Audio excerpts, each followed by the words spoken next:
এটাকে অনেকে তালের বড়া, তালের ফুলুরি, কিন্তু আমাদের মেদিনীপুর জেলায় এটাকে কিন্তু বলে থাকে তালের গুলগুলি। তো আমরাও তালের গুলগুলি বলে থাকি। যে যেখান থেকে এই ভিডিওটা দেখছেন আপনারা অবশ্যই জানাবেন আপনাদের ওইখানে এটা কি নামে পরিচিত। নমস্কার, কেমন আছেন সবাই? আশা করছি সবাই খুব ভালো আছেন, সুস্থ আছেন। মৌসুমী রকমারি রান্নাতে আপনাদেরকে আবারও একবার অনেক অনেক স্বাগত। প্রতিদিনের মতো আজকেও একটা সুন্দর রেসিপি আপনাদের সঙ্গে শেয়ার করছি। আর এখন তো তালের সিজন, বর্ষাকাল, আর তালের সিজনে তো তালের জিনিস বানাবো না সেটা কি করে হয়। তো সেই জন্যই আপনাদের সঙ্গে শেয়ার করতে চলে এলাম তালের গুলগুলি। তো এই তালের গুলগুলিটা বানানোর জন্য আমি তালটা কোথা থেকে পেয়েছি সেটাই আপনাদেরকে জানাবো। তো ভিডিওতে এতক্ষণ পর্যন্ত আপনারা যদি থেকে থাকেন অবশ্যই ভিডিওটা একটা লাইক দিয়ে ভিডিওটা কন্টিনিউ করে নেবেন। আর আজকে যদি আমার চ্যানেলে প্রথম ভিজিট করে থাকেন আমার চ্যানেলটা সাবস্ক্রাইব করে আমার পাশে থাকার অনুরোধ রইল। তাহলে চলুন এবার ভিডিও শুরু করা যাক। এইভাবে কিন্তু বানালে তালের গুলগুলিগুলো দেখতেও যতটা সুন্দর লাগে আর খেতে তো অসম্ভবই সুন্দর হয়েছিল। আপনারা একবার এইভাবে বানাবেন। আর দেখুন আমি একটা গুলগুলি আপনাদেরকে ভেঙে দেখিয়ে দিচ্ছি। এর ভেতরটা একদম জালি জালি হয়েছে আর ভেতরটাও যেমন নরম তুলতুলে, খেতেও কিন্তু অসম্ভব সুন্দর হয়েছে। অবশ্যই একবার এইভাবে বানাবেন। আর এখানে দেখুন আমি বাটির মেজারমেন্ট হিসেবেই আপনাদেরকে বলবো আমি কতটা পরিমাণে কি নিয়েছি। এখানে দেখুন বাটিটা সম্পূর্ণ ভর্তি করে নিয়ে একটু খালি ছিল, এটা আমি সুজি নিয়েছি। এবার সুজির সঙ্গে ময়দা দেব। এখানে ময়দা আমি একদম 2 বাটি পরিমাণে নিয়ে নেব। এখানে দেখুন 1 বাটি পরিমাণে ময়দা নিয়েছি, আর একটু কম হবে আর 1 বাটি ময়দা এর মধ্যে নিয়ে নেব। আমরা যে কোনো জিনিস বানানোর সময় যদি পরিমাণটা সঠিকভাবে নিয়ে থাকি সেগুলো কিন্তু বানানোর পরে খেতে অসম্ভব সুন্দর হয়। আর এখানে দেখুন আমি 2 বাটি পরিমাণে ময়দা নিয়েছি, একটু 19-20 হবে। এবার চলে আসি মূল কথাতে। এইখানে আপনারা কিন্তু টাইটেল দেখে বুঝতেই পেরেছেন। আর এইখানে দেখুন আমি যে তালের কথা বলবো সেই তালটা আমার মা সুদূর গ্রাম থেকে মেয়ের জন্য অনেক ভালোবাসা দিয়ে পাঠিয়ে দিয়েছে। অনেক কষ্ট করে তাল ছড়ে তার মধ্যে উনানে গরম করে খুব ভালো করে 3 থেকে 4 বার ফুটিয়ে ফুটিয়ে গরম করে তারপরে আমার কাছে এসেছে। আমি থাকি মুম্বাইতে।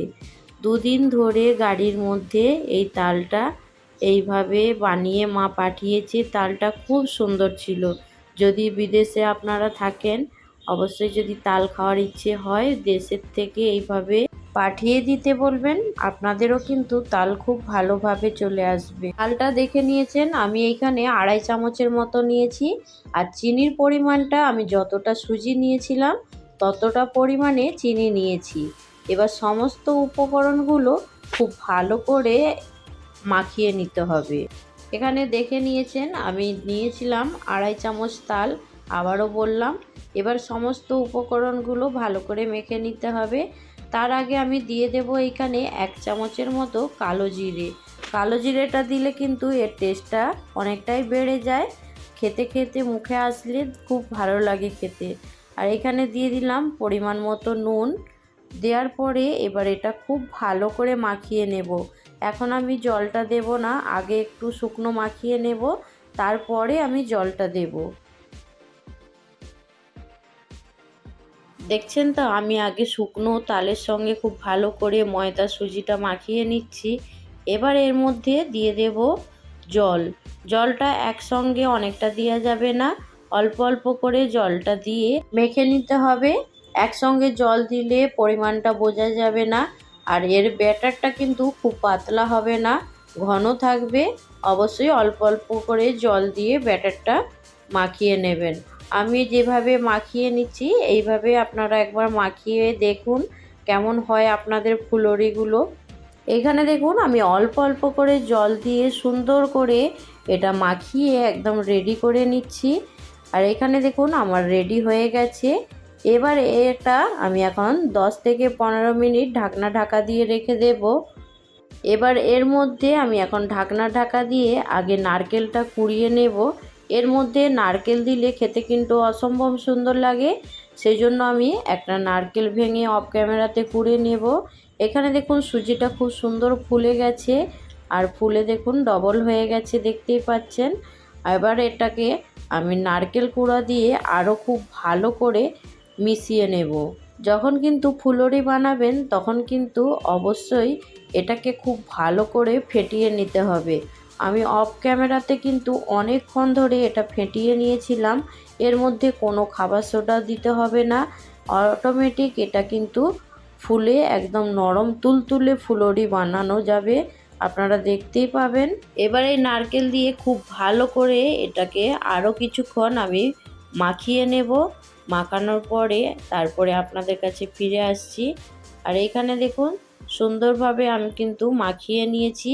আর দেখুন এই রকম নরম নরম করে মাখিয়ে নিতে হবে, একদম পাতলাও নয় আর একদম খুব টাইট রাখলে কিন্তু ফুলুরি একটুও ফুলবে না, ভেতর থেকে শক্ত রয়ে যাবে। সেই জন্য ব্যাটারটা যখন মাখাবেন অবশ্যই কিন্তু একটু নরম অবস্থায় মাখাবেন।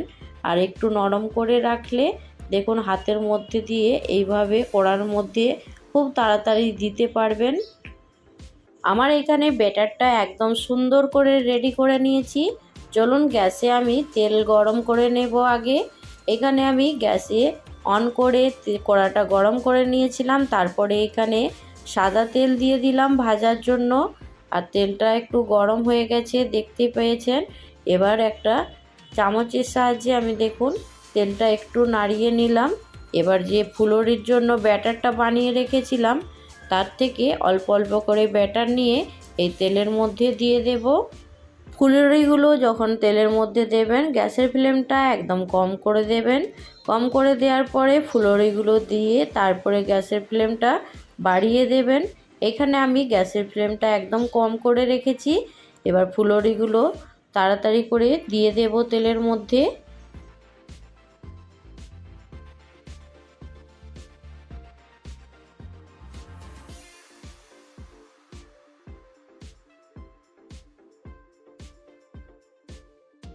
এইখানে দেখুন তেলের মধ্যে আমার যতগুলো ফুলুরি ধরেছে আমি ততগুলো দিয়ে দিয়েছি। দেওয়ার পরে আমি কিছুক্ষণ অপেক্ষা করব। অপেক্ষা করার পরে এই ছান্তার সাহায্যে উল্টে পাল্টে লাল লাল করে ভেজে নিতে হবে। এখানে দেখুন ফুলুরিগুলো কিভাবে ফুলেছে দেখে আপনারা বুঝতেই পারছেন। তো পারফেক্টভাবে যদি মাখানো হয় ফুলুরিগুলো কিন্তু খুবই সহজভাবে আপনারা বানাতে পারবেন, আর দারুণ লাগবে খেতে, নরম তুলতুলে, মুখের মধ্যে দিলে একটার জায়গায় 10টা খাবেন। সুন্দর করে এইভাবে উল্টে পাল্টে লাল লাল করে একটু ভেজে নিতে হবে। খুব একদম লাল করে ভাজতে যাবেন না, তাহলেও কিন্তু শক্ত হয়ে যাবে। আর এখানে একটু দেখে ভাজতে হবে। এখানে দেখুন আমার ফুলুরিগুলো কিন্তু ভাজা হয়ে গেছে। এবার প্লেটের মধ্যে তুলে নেব। এখানে দেখুন তুলে নেওয়ার পরে আমি আবারও একবার এখানে ফুলুরি তেলের মধ্যে দিয়ে দিলাম। এইগুলোকেও সেম একইভাবে লাল লাল করে ভেজে নেব। এইগুলোকে দেখুন আমি উল্টে দিচ্ছি। আর ফুলুরিগুলো কিংবা গুলগুলোগুলো এত সুন্দর ফুলেছে যে নিজে নিজেই উল্টে যাওয়ার চেষ্টা করছে, কিন্তু অনেকগুলো থাকার কারণে উল্টে যাচ্ছে না। আর সুন্দর হয়েছিল, অসম্ভব সুন্দর হয়েছিল। সুন্দর না, অসম্ভব সুন্দর হয়েছিল। আপনারা যদি এইভাবে একবার বানান অবশ্যই আমাকে কমেন্ট করে জানাবেন আপনাদের এই বুলবুলে কিংবা ফুলুরি কেমন হয়েছিল। আপনাদের সঙ্গে কথা বলতে বলতে আমার ফুলুরিগুলো সব ভাজা হয়ে গেছে কিংবা গুলগুলোগুলো সব ভাজা হয়ে গেছে, দেখতেই পাচ্ছেন। এখানে আমি অনেকগুলোই বানিয়েছি। এখানে আমি আশেপাশের লোককেও দুটো খাওয়ার জন্য দেব, সেই জন্য অনেকগুলোই বানিয়েছিলাম। আর দেশ থেকে কিছু আসলে আশেপাশে যদি কেউ বাঙালি থাকে তখন কিন্তু মন হয় তাদেরকেও একটু দিতে। তো আজকের রেসিপি আপনাদের কেমন লাগলো কমেন্ট করে জানিয়ে দেবেন। ভালো লাগলে একটা লাইক দিতে ভুলবেন না। এইরকম নতুন নতুন রেসিপি নিয়ে খুব তাড়াতাড়ি আরও একটা ভিডিওতে দেখা হবে। সবাই ভালো থাকবেন, সুস্থ থাকবেন, বাই।